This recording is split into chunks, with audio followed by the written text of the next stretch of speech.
How do you go from a young girl in Estepona to building friendships with Hollywood's biggest stars and creating one of Europe's most influential charity galas? Maria Bravo shares her incredible journey, the lessons she's learned, and why giving back has become her life's purpose. Something really strong inside of me thought there's have to be more about life than just making money and work. Your friendship with Eva, you said you're such best friends, but she's also a wonderful businesswoman. What have you learned from her? What has she taught you? Like you said, she told you to go get things. Yeah. So she's a must go-getter. be an amazing motivator. And actually, between one marriage and another, I was dating Bruce Willis, and I got into the world of Hollywood.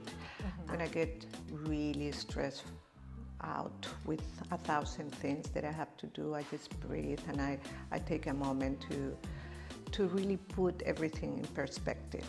Why am I doing this? And I have three questions that I ask myself. And for me, money represents. This episode is brought to you by Medicare Clinic, the first and only hair transplant clinic located within a 5-star hotel in Marbella. Hello everyone, here we are at Casa Angeles with the lovely Maria Bravo. Welcome. Thank you so Welcome much, to Marbella my dear. Life. I'm so happy to finally have sat down with you. I know you're so busy, you're doing so much. No, and thank you, Thank my you for your dear. time. Thank for you. this. It's a pleasure, really. I've been following your podcast, and I think you do an amazing work and bringing Marbella to the world. So, thank you for having me.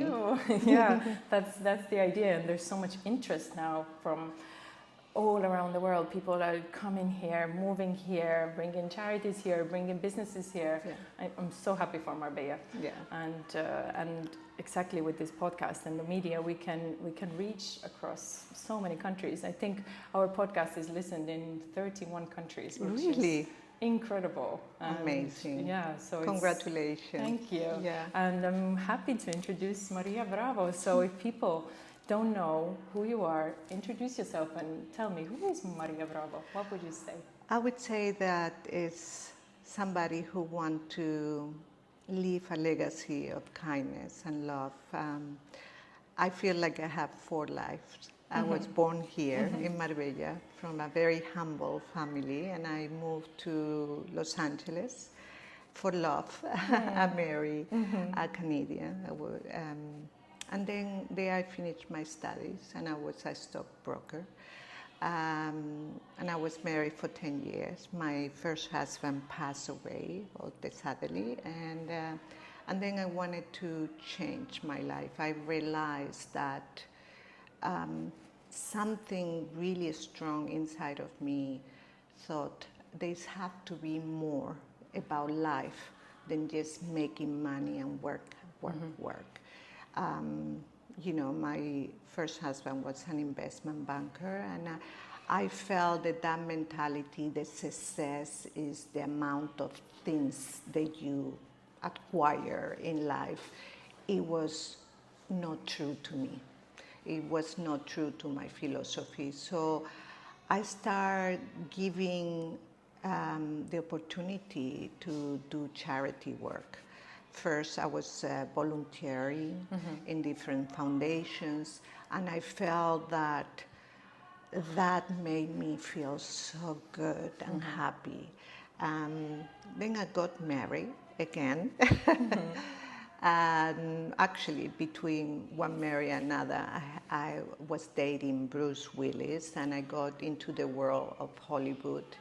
And some of my clients, they were already actors in Hollywood. And I saw the voice and the power that they have, their communication to the world. So I start realizing that if you put that voice to good use, you can create a true impact in life. So I start putting together companies. They wanted to be fiscally responsible, and they wanted to give back to the world. celebrities and talents. They wanted to let their voices to do good and create a charity. For me, it's very important, children, because I was not be able to have children in my life, which I wanted it really bad. So for me, it was important to give back to the children and keep them safe and give them whatever they need to have a better life. And also by doing so, empower women at the same token.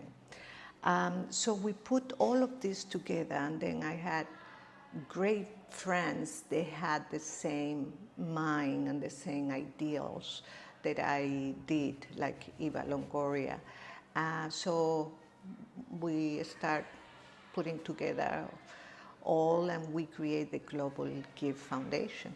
And now, after all these years, we are here in Marbella, Spain.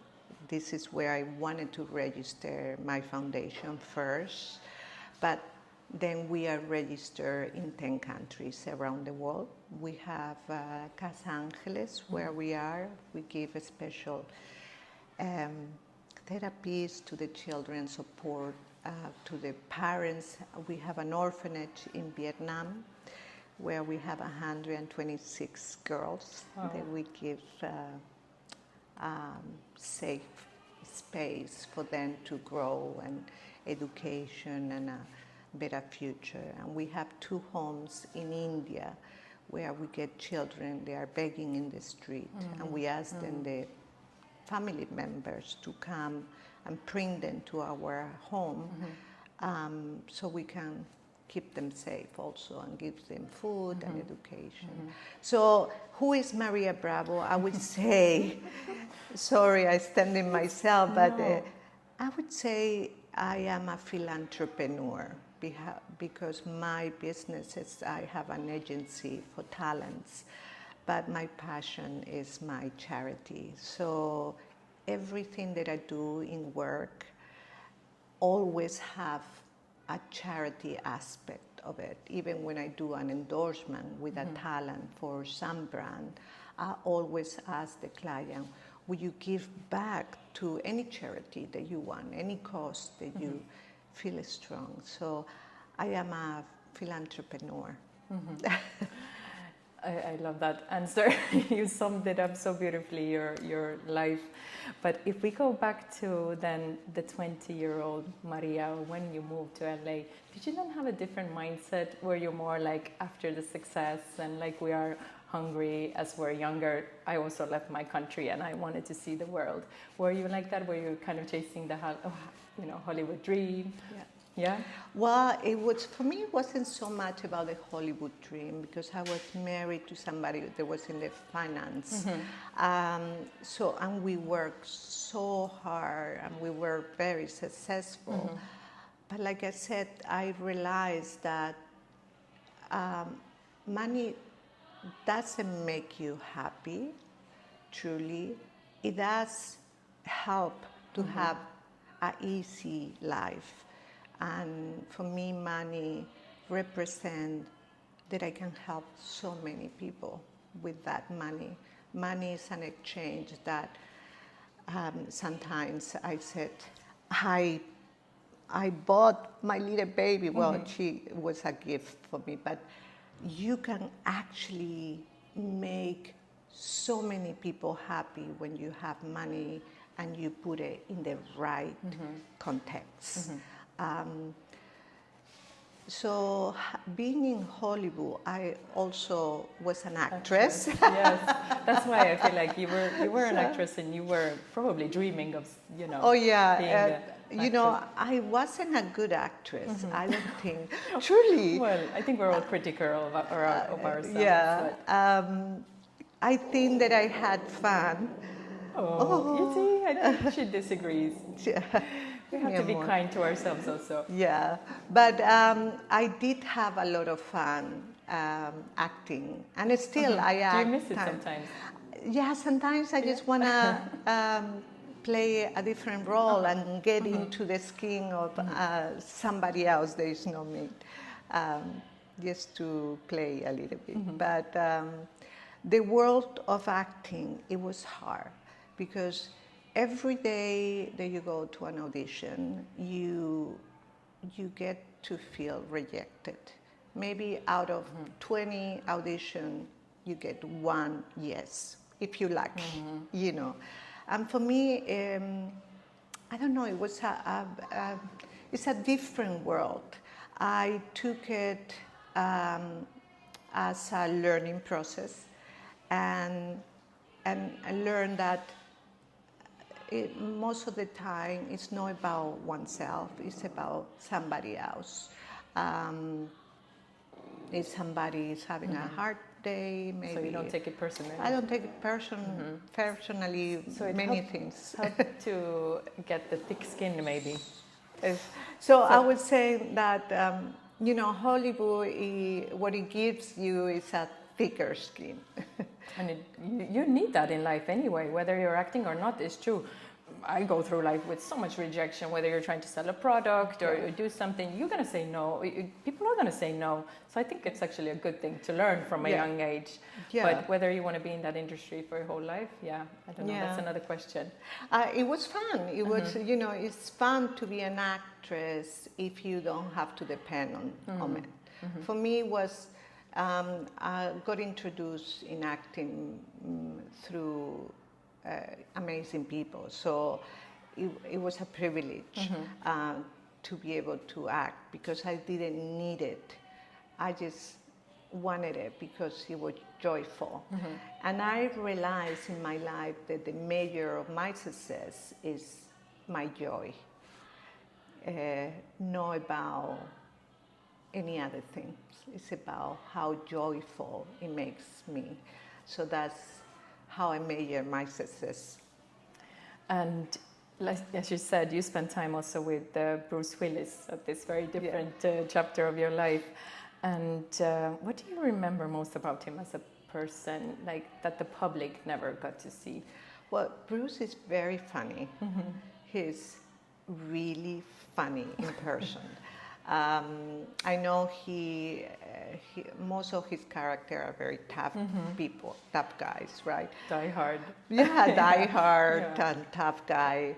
But he's soft and he's funny and he's gentle and he's a kind, very kind human being. So maybe that side of him most people don't know. So then you, as you said, you started doing philanthropy. How did you first choose where you want to put your efforts into? Like you said, now you have here, you're helping kids with special needs, then you're helping orphans. How do you choose who you want to help? Because there's so many, of course, people in need. It's hard. Truly it's hard because right now for example, Venezuela needs a lot of help. So the Global Gift Gala that we have around the corner, what we raise there is going to go to Venezuela because it needs that, it needs that help urgently. But it's very hard because there are so many needs in the world. But for us, it's very important that the impact that we do, 100% of what donations and the money we raise goes to the cause, and it doesn't go to be diluted to do an event. For that we have our sponsors. But it's hard because we get so many requests, from all over the world, and so you're constantly expanding. Yes. Probably opening more and more. Yeah. And where are you going next? What are your plans? For me, I would like to open a Casa Angeles in every country that we are, because we always partner with a local foundation. Because I believe if you ask a community to support you, you want to support back the community. So every country that we go, we have that local foundation that we support. But I would love to have something tangible where people can go and see what they're doing, with their support. You can come to Casa Angeles and see how many children we support and how many parents we support, and it's tangible. And for me, when you have children that you can say, okay, last week, for example, a humanitarian foundation that we work with in Afghanistan, her name is Ellie. She called me and she said, Maria, I need your help urgently. I have 10 children, they have cancer, and these 10 specific children, they need operation, urgent operation, and they don't have in Afghanistan this kind of medical care. So we have to fly them to India or Pakistan to be able to have this operation. So we flew them to India, and we got one hospital and a doctor that will be able to do this stent operation, and we support, Global Gift Foundation support them and financially we support them to be able to do this. But and this is every month there is something that they call us and say urgent need. So we want to be able to assist in whatever capacity we can.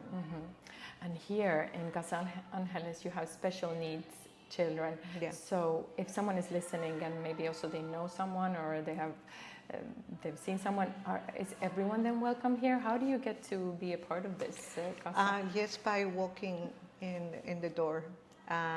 This is an open door house. And you don't have any limitations like you're full now or? You know, we have waiting. The other day, my team were giving me the report and said we have waiting lists in this therapy. I said, please, let's just not have waiting lists in anything. So we hire more therapists to be able to cover that. But it is true that at times we are full capacity, but what we do is we extend it to other places. So we want everybody that we can help, that we will help, you know. Of course, we can not help everybody, but whatever is at reach for us, we do. And what can people do at home? How can they, let's say they don't have money to donate, can you come and volunteer? Can you maybe give toys or can you give clothes? Is that also or the accepted? The time is, you know, we couldn't survive without our volunteer here. If you go downstairs, we have 17 volunteers helping. Yeah, in our summer camp. It's an inclusive summer camp, so children with a special need and other children are together doing activities, and it's very beautiful to see how the compassion and how the children, they realize that there are other people, they have other needs, and how that compassion comes out of them naturally. It's beautiful to see. But yeah, volunteer your time. You know, if in your soup kitchen in your city, come and bring a liter of milk. Just go there and say, how can I help? I always say, to be a philanthropist, you don't have to be rich or famous. You just have to have the good intention to give back. You know, even with, and it doesn't have to be just in your everyday life, like being kind. Allow a person to walk in front of you in the door, in the store. When somebody is clicking the horn, think that maybe they're having a really bad day, you know. And it's not about you doing something, but it's, I always think when somebody's so angry in the car, and thinking what happened to them today, or what happened today in their life, they are so angry. And I don't take it personally. I honestly have compassion for that person. So I think that's being philanthropy, is being kind, or give a smile to somebody that you know they don't feel good, or they don't feel seen. So say, hey, how are you? Or a friend that you know that they're having a hard time, just call them and say, how are you? You want to have a coffee? You know, that reach out emotionally. You know, mental health today's day is really, we are in a crisis. Every 4 seconds, somebody in Earth killed themselves. We are in a crisis, and the crisis is mental health. So being aware of it is important. That's what I teach my children also, that I try to tell them that if someone is being mean to you, sometimes in school or this, I always say, that means they're probably very sad or angry, or something's happened to their houses, or something's happening, that don't take it personally, because if they do think, oh, it's my fault, or what did I do, or I'm not a good friend, I try to tell them it's usually, it's not your fault, just, you know, try to be kind yourself and play with the kids who are kind to you, but try to have compassion and think that maybe you had a really tough morning or really bad day. That I think it's also easier for you to then digest it when someone is being angry. Of course, you kind of feel like gonna fight back, but then you're like, I think it's what easier am I doing? to be. Why am I putting my energy there? Why am I putting my energy? Yeah, let's put energy into. You believe in energies, I know you do. Of course. Yeah. And it's everybody should do this as an exercise. Just go into a room with a smile. Just go inside into a restaurant or whatever, a room full of people, and with a smile and looking at people at the eyes and smiling, not in a creepy way, okay? In a honest, loving, warm, welcoming way. And you're gonna see so many smiles back, and you're gonna see like people, their guards go down and they are much more welcoming. And then do the same in the same situation, kind of same situation. Go with looking down and with a annoying, you know, like a face, sad, like angry face. See what you get back in that room. See how many people just trying to stay away from you. You're gonna become like a hedgehog, right? And I feel that all of this is make your life much better. Like there are 2 ways to live life, in my opinion. There is in fear or in love. Every choice in my life that I taken, even every day, I take my choices with love. If I take it with fear, there is anxiety, there is angry, there is, you know, there are so many negative emotions. But if I take the choices in my life with love, then you are grateful. Every morning I do my grateful, and thank God that I have a new day. We take it for granted.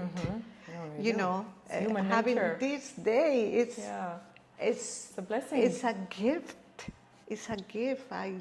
Lately, especially, I don't know why, there are so many people, they are dying. They're around me. It's like, my God, what is happening? I'm getting older, so the people that I know are getting older and they are dying. And my mom used to tell me, say, as you're getting older, you're getting more used to with death, because it's gonna be more, it's a norm that your friends are dying, and that's kind of scary. But Deepak Chopra was saying the other day, I saw something that said, in the last chapter of your life, you have to take it with grace, dignity, and with love, and look back and try to leave a legacy of love and no fear. And I think I like to live my life that way, in love and not in fear. It's beautiful, and definitely we need to practice that more. Being in a good energy will attract more better energy and happiness and joy, and I know Casa Angeles is named after your mother, and she was a huge influence on you. But has there been any other mentors that you had? Maybe Deepak Chopra you mentioned, or has there any book? Maybe there's been a book or movie that has really affected you, or any other mentors? I have few mentors in my life. My first husband was a huge mentor. He was the smarter man that I knew. But for him, being in the present, it was very important. And it taught me that even if we have 1,000 things to do, we don't want to be living in the future of the things that we have to do, or living in the past the things that we didn't do. We have to be present and live every day and be conscious to live life. And he was I think my mom was my first mentor, because she was before her time, because she was somebody, that she was so free in her spirit. For her, it was very important that I was independent, emotionally, financially, that I could choose the life that I wanted to live, not depending on marry for money, or not having emotional love for myself.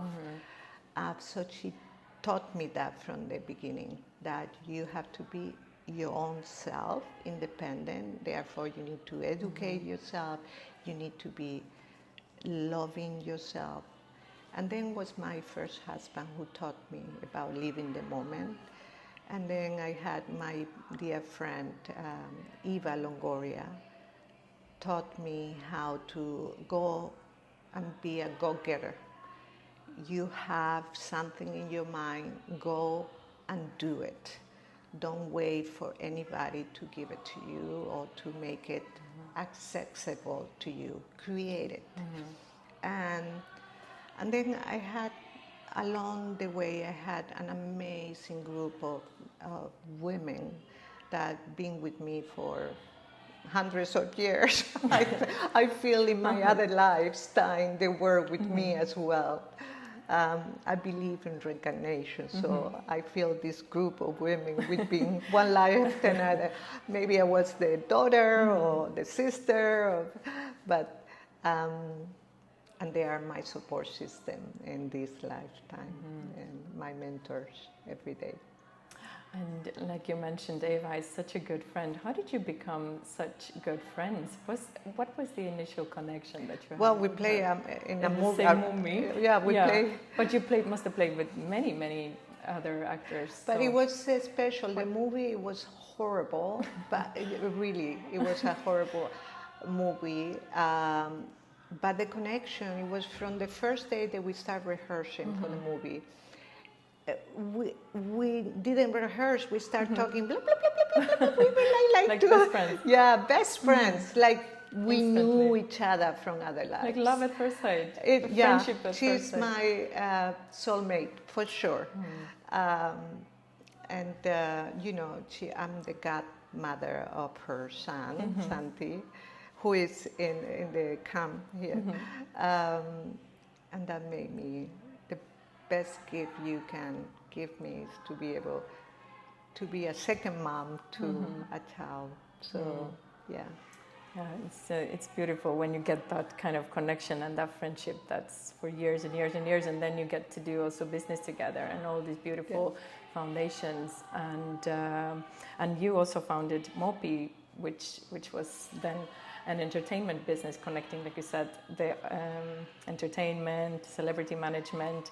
And where did you get this idea? How did it come to you? Well, a lot of my celebrity friends were asking me to get some endorsement or personal appearances in Europe, and also in Asia with all the clients that I had before from my previous life as investment banker.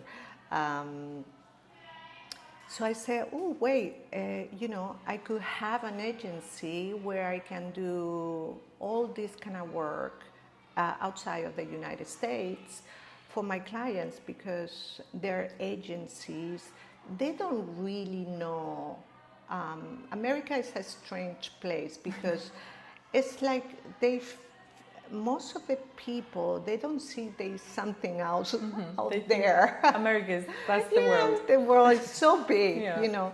And talking to agents and manager, I said, I can bring different opportunities and the culture, Spanish culture, European culture is so different. And so I can connect the dots between the talent and the client in a very organic way. And knowing the celebrity, because they are my friends already, I know what goes well organically for them. And then my clients, I know what they're looking for, so I can connect those dots.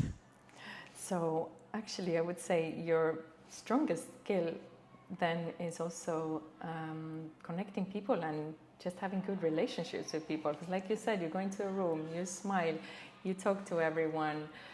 So would you say it's important in life? It's not about what you know, it's about who you know? Is that true important in your life? But not only who you know, is how you treat people.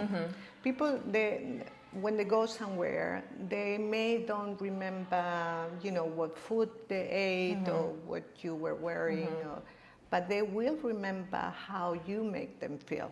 And I, that saying that says, just treat people how you want to be treated, is very true.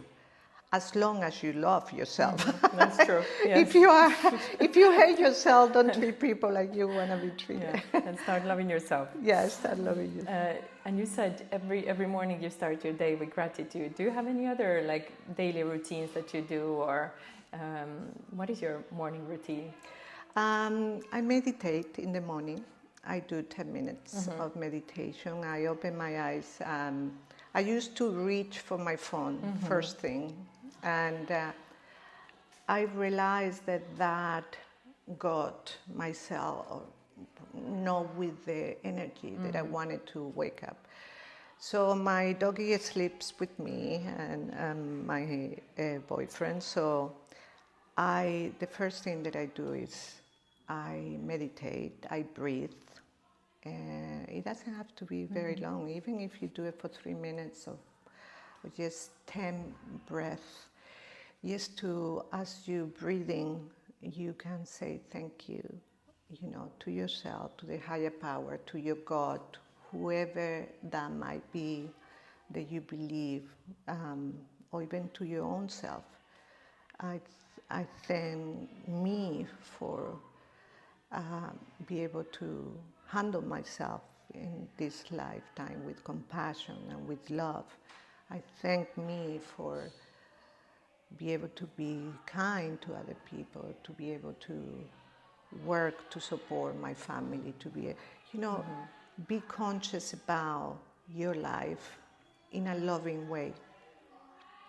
And that's how I start my day. For 10 minutes, I just breathe and I think about all what I'm grateful for. Then I woke up and I try to have the morning without news, any kind of news, because I used to just watch the news and it wasn't a good morning because all the news, no good news. No. There are no good news. We need a good news channel. Truly, I thought about channel. I said, good news. I need some good news. So I start with my coffee and I like to do list of the things that I have to get done in the day. So I do my to-do list for the day, so I have my intention very clear for that day, and then I go to the office and I start my day. Yeah, you do so many beautiful, glamorous galas, and in different countries, different towns. But what is the work that people don't see behind it? Because it takes a lot. I can imagine. Oh gosh. So what are the sacrifices you have to do?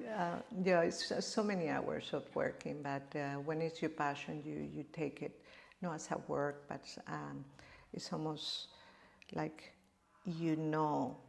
that work and that time that you put in working is gonna create a ripple effect and an impact to so many people in a positive way that when I get really stressed out with 1,000 things that I have to do, I just breathe and I take a moment to really put everything in perspective.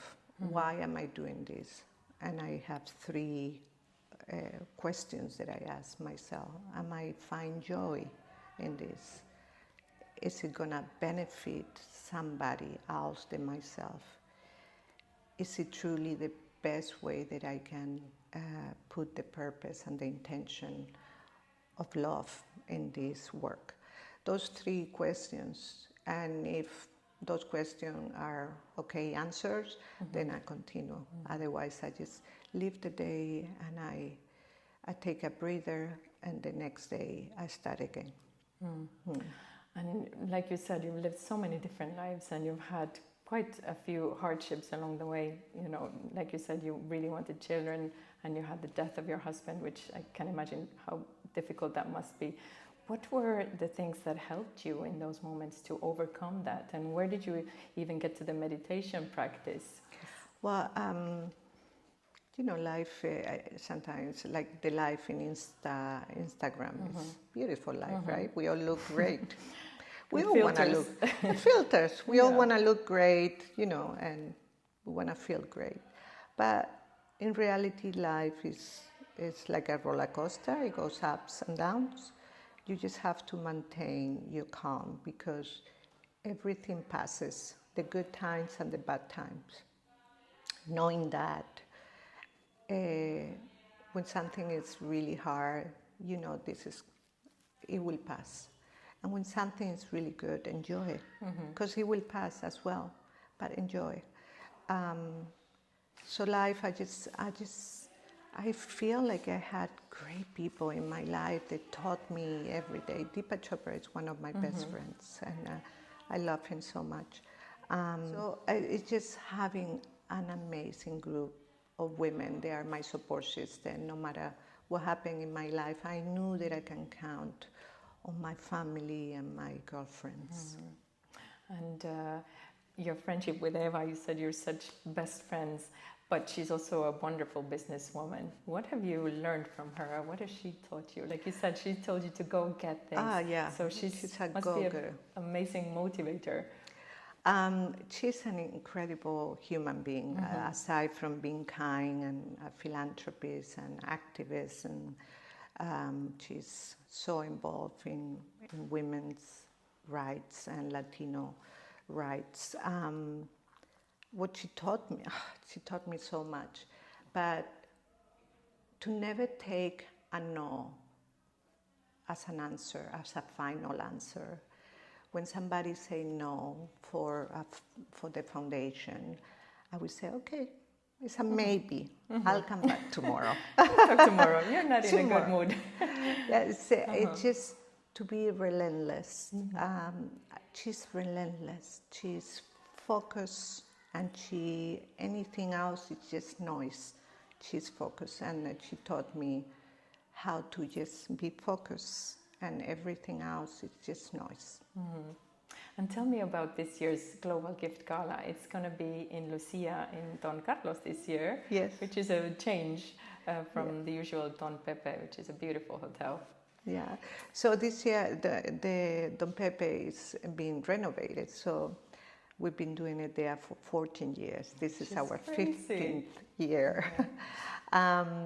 So I'm very good friends with Jorge Mansour, the director of Don Carlos, and Lucia Beach Club. And he said, why don't you come? We will want to welcome your gala. And I said, yes, I love the place, the people, the work there are beautiful people, and the energy is there. So we say, yes, we're going to do it on the 25th of July, and Eva Longoria will be as a co-chair, honorary chair. Diego Boneta will be as a special guest. We have Carlos Rivera, who is going to get an award, a humanitarian award recipient. So is Elsa Collins as well. She's getting a humanitarian award. And then we have performing Um, we have performing Gracie, who is a Colombian singer, and we just have incredible talent people. They donate their voice and the talent and the time to come here and support us to raise funds. So the funds raised there will also go to Casa Angeles? It's going to go this year to Venezuela and to Casa Angeles. As well. Yeah, Venezuela needs some help, so we're going to give a percentage to Venezuela through Mensajeros de la Paz. So Mensajeros de la Paz, Padre Ángel, who we work with for the last 12 years, they are there in Venezuela already giving support to the community, and we donate to Mensajeros de la Paz to go to Venezuela. That's great. And of course, Global Gift Gala is, if you haven't seen it, go and check out their Instagram and all the videos. It's like Oscars meet philanthropy. It's like beautiful. So ahead of it, can we also know what you'll be wearing? What designer are you wearing? You have no idea. I have no idea. This is bad. Yes. I tell you, I am so bad with that. I always leave it the last moment.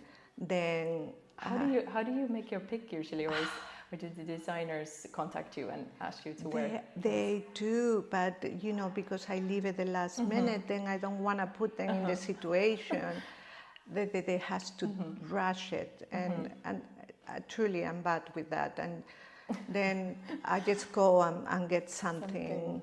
Yeah, it's 1 week from now that we have the gala, and I still don't have my dress. But I'm sure it will be fabulous, and we will link your Instagram so you can also follow Maria's Instagram and see all the stories and the live feed of the show. You always have such beautiful galas. Unfortunately, I won't be here, but I will follow. I would love for you to come. I wish next year. Next year, because I feel like I've been 15 years in Marbella, and you are celebrating your 15th. I feel like I've really seen how you've grown this foundation and this place. I've been here to some events, and it's just really, I really appreciate when people donate so much of their time to charities, because time is money in the end.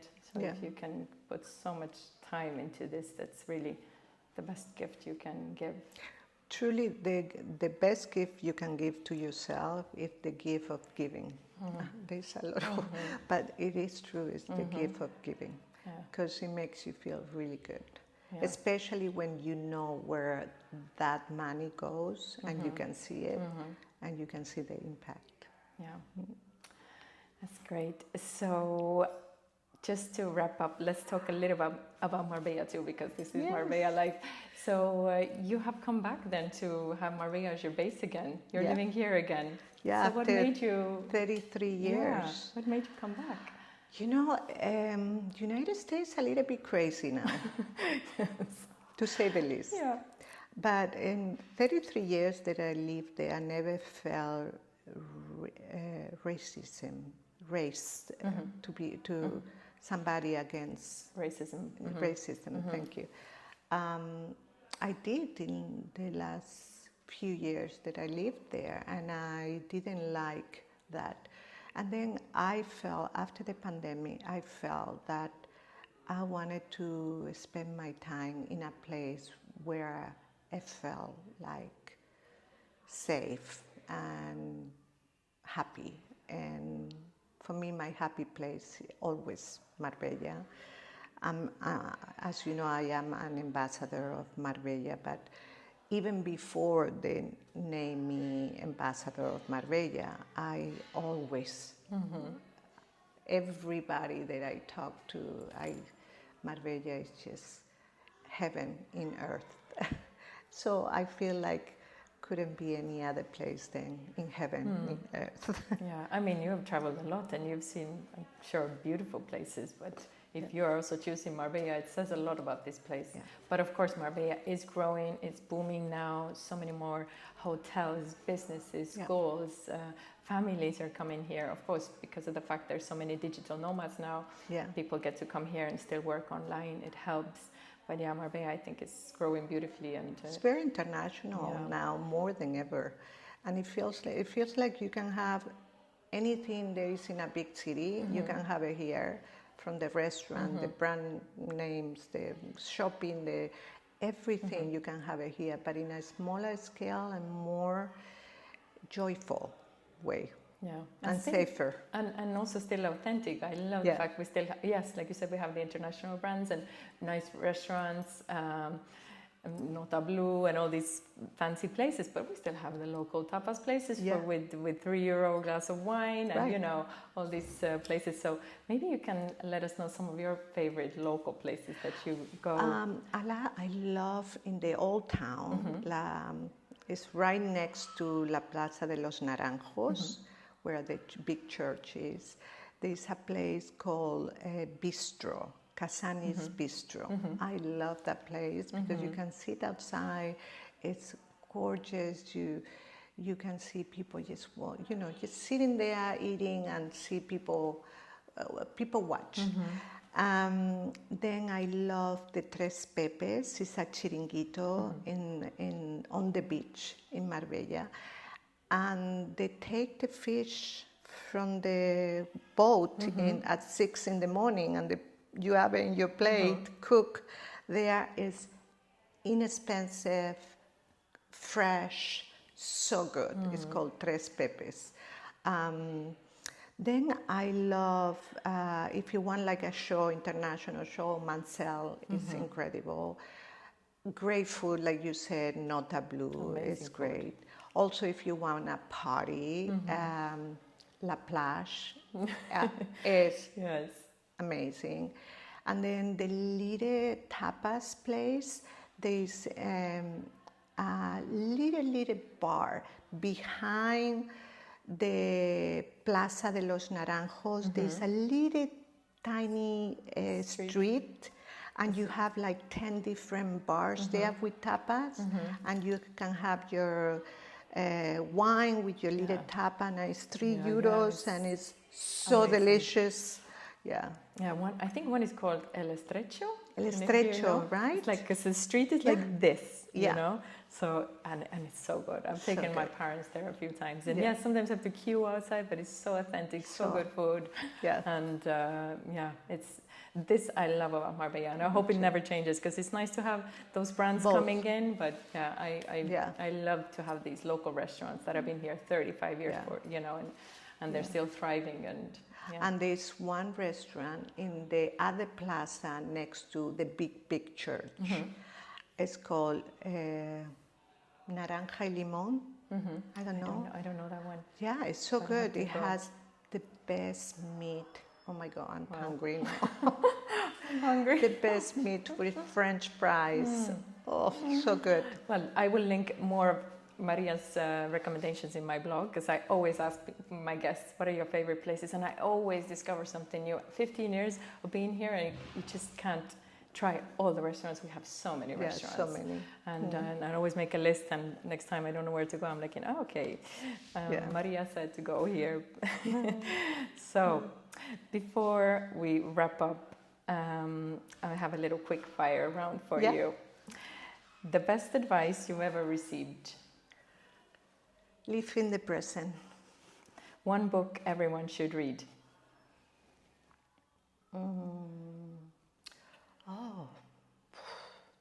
How to be happy in Alaska. One word that describes your life? Love. One habit that you never skip?